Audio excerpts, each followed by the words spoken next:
สบายดีสบิดายทุกคนสวัสดีครับทุกคนวันนี้ก็เป็นวันหยุดของคำมณีเนาะ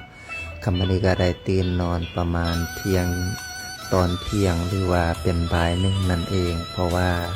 มื้อนี้เป็นมื้อคำมณีหยุดเนาะหรือว่าพักเวียกคำมณีก็ได้ไปเวียกแล้วหรือว่าหยุดเวียกคำมณีก็ได้ไปลงซื้อของมาแล้วอันนี้ก็กลับ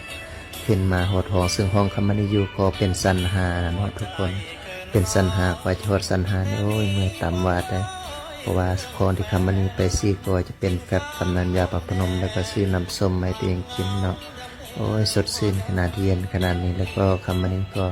จะได้ออกไปซักผ้าซักเครื่องที่คำมณีได้แช่ไว้นั่นเองก็ตอนนี้ก็แบบใส่แล้วก็จะเอาเครื่องแยกเครื่องสีขาวซักก่อนเนาะทุกคนเพราะว่าเราจะบ่ซักเครื่องสลับกันปนเปกันเพราะว่ามันจะลาสีเนาะทุกคน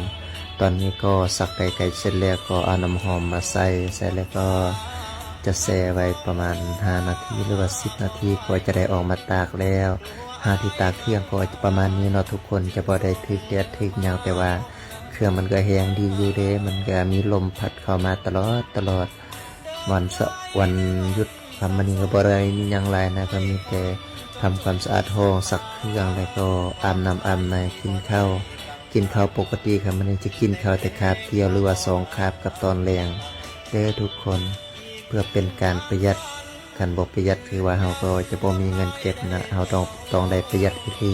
เพราะว่าอาหารการกินในกรุงเทพมันก็ค่อนข้างแพงเราซื้อเม็ดเป็น100 200บางคนก็บ่อิ่มมันก็แล้วแต่เกรดอาหารที่เราซื้อเรากินเนาะ